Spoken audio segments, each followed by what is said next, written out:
Welcome back to the channel. Today I want to talk to you about the K&F Concept Nano X magnetic filters. Let's get started.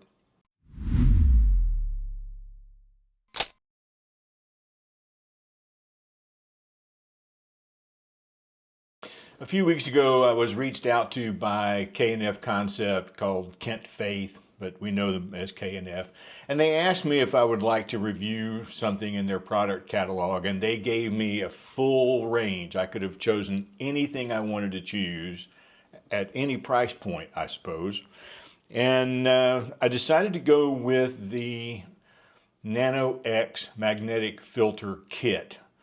I have been using case filters, the Wolverine set, for some time, and so I was interested in seeing something from K&F that would be much more affordable to the average photographer who doesn't want to just throw their money away on stuff like I evidently do. So I went out and took some pictures. Now the case filter kit comes with a 3-stop, a 6-stop, a 10-stop, and a circular polarizer. The K&F Concept comes with a 3-stop, 6-stop, 10-stop, and a 3-stop graduated neutral density filter.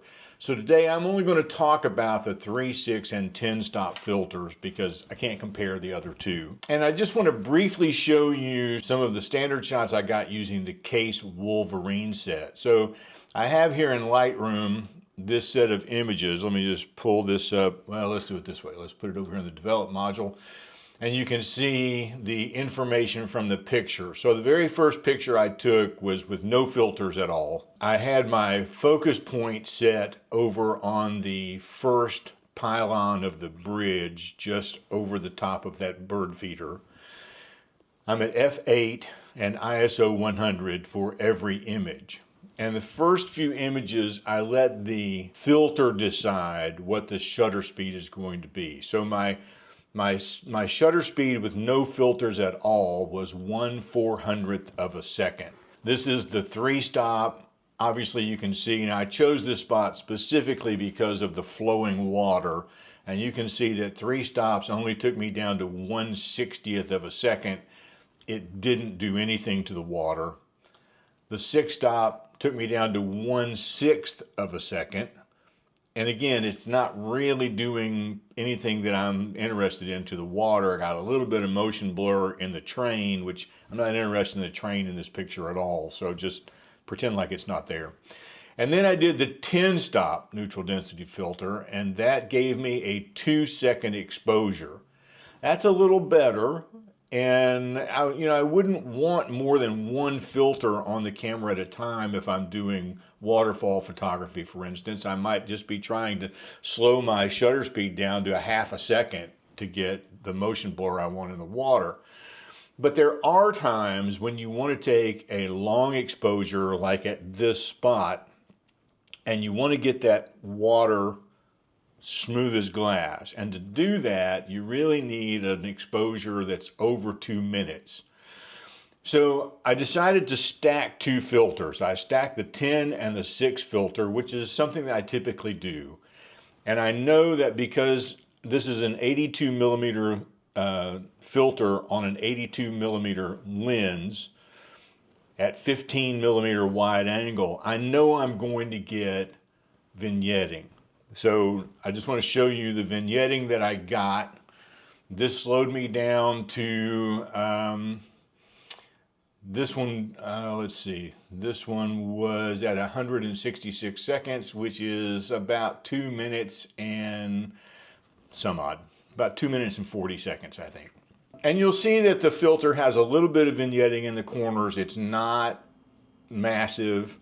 But it's there. It's always there. Anytime you stack 2 filters together, if you're using the exact same filter thread as your lens, and you're on a wide telephoto or wide angle lens like this one, you're gonna get that vignetting. There's no way around it. So I want to compare those to what I got with the K&F filters. And so again, we'll just start here This is, make sure I'm on K&F. This is my test shot with no filters. Again, same setup, and I'm still at 1/400th of a second, so I'm getting the same kinds of ambient views. And with the 3, 6, and 10 stops, the filter decides the shutter speed. So in this case, the 3 stop gave me 1/50th of a second, where I think before it was 1/60th of a second with the other filters.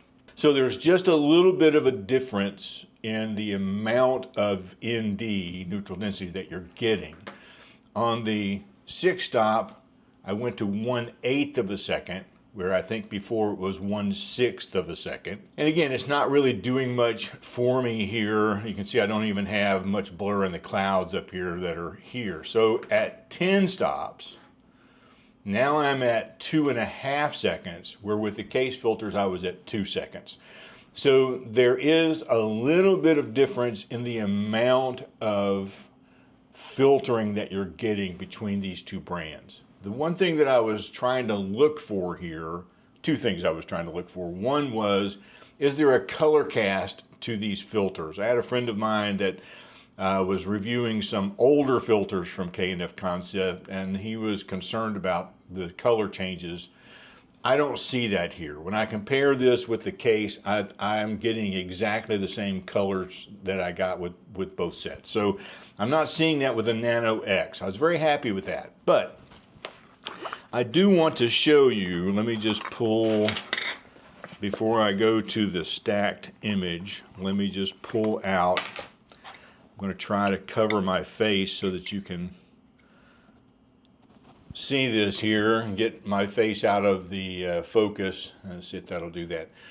So if you look, this is the case filter on this side. This is the K&F Concept filter over here.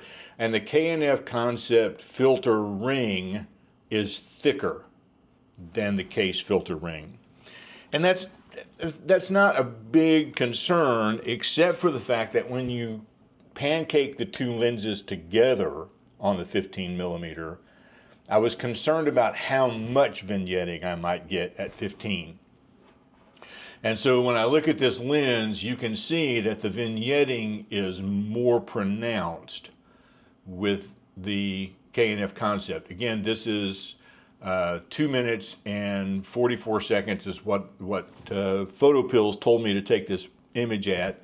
I'm 1 second off between the two images because I was on a 2-second timer. You can see that it has slowed the water down beautifully. It has put the blur in the sky, but the vignetting is definitely more pronounced, and I would need, where with the case filters, I typically have to, if I shot it at 17mm, I wouldn't get vignetting. But with this, I might need to go to 18mm not to get vignetting. Or of course, you can always crop it. And it would take about the same crop on both. Looking at, apples to apples across these two lens filters, I'm impressed with what I see with the K&F Concept, and I'm impressed for this particular reason. The Case Wolverine, if you go on Case website today, the KSUSA website, this is $381. I think that's a little more than I paid for it a year and a half or so ago, but that's what it is today. It's $381. And if you go on the K&F Concept website, you will see that the K&F Concept Nano X in the configuration that I got is $139, roughly $140. That's a huge savings. And so if you've been thinking about filters and you want to go to a magnetic filter, but everybody's talking about these really expensive brands and stuff, K&F Concept will give you pretty much what you need. Well, in fact, for me, exactly what I need at maybe 1/3 of the price. And that's hard to beat. Now, I did put it to an extreme test, and this is where I encountered some problems. So I'm going to come back over here to the case shoot. What I wanted to do was practice an image. I have this image in my head that I would like to take in Florence, Italy in November, and it's based on a photo shoot that Attilio Ruffo did in Milan I'll put a link to his video in the description. It's really interesting. I think you'll enjoy it. But in order to, it's a 20-minute exposure. In fact, this is 21 minutes and 51 seconds, so right at 22 minutes. In order to get that, I had to stack all 3 filters together. Now, if you'll look here, you'll notice that I have some hot spots on the lens. So and these are, or rather on the image, these are caused by my sensor and not the filters. But when you look at them, you'll also see that I have an incredible amount of noise in this image at 22 minutes. And so I ran this image through the Lightroom denoise program, and I just ran it with stock settings. I didn't make any changes. And I came up with this image. The hotspots are still there, but if you look, the noise problem has been cleaned up drastically. And now I've got something that I could probably use. And some of that noise I could get rid of by adjusting the clarity or the contrast or those kinds of things to kind of make it smoother. So that was my base with the case filter. So then I went over to the K&F Concept. Again, I have exactly the same hotspots. So I'm just going to click on a few of them here. So this big white one here. I've got one here in the middle, and you'll also see that I have an incredible amount of noise, and it's more noise than the case filters. So I ran this image through Lightroom's denoise program exactly as the other one. And so now when I open it up, you'll see that it did not really help my picture much. So in the most extreme circumstances you can think of, which I would only try to take a picture like this maybe once in a year, it's not going to do what I want it to do. But if I am a landscape photographer doing waterfalls, or I just need some blur in the sky, or if I'm out videoing somewhere and I just need to put a 3-stop filter on to do video work on my camera, using the 3, 6, 10, and a 2 filter combination of any of those, K&F Concept holds up perfectly against case. It only falls apart when you get into this really, really extreme position that very, very few photographers are ever going to try. And again, so if you're looking at, if you want to get this shot and it's just necessary that you be able to use all 3 filters, maybe the $381 is what you need to spend. But if you just need regular everyday photography at 3 stops, 6 stops, 10 stops, 16 stops, K&F Concept's going to do the job, and it's going to do it really, really well. Now, the other thing that K&F Concept offered was they said, we would like to let you give away a set. And so I have a set. Hang on. Never start a recording until you have all of the equipment that you need to make a video. I have a set of K&F Concept magnetic filters. This is a 72 millimeter thread. It's not the 82. It has a 3-stop, a 6-stop, a 10-stop, and a 3-stop graduated filter, along with this pack. Now, I haven't even talked about this pack. Case does a little leatherette kind of pack. It's really nice. This is more of a denim feel. It has a little ring on top so that you can hang it on the bottom of your tripod, or if you put a little carabiner on here, you can hang it off your belt. But it also has this section right here that will actually Velcro over your belt, where the case filter bag does not do that.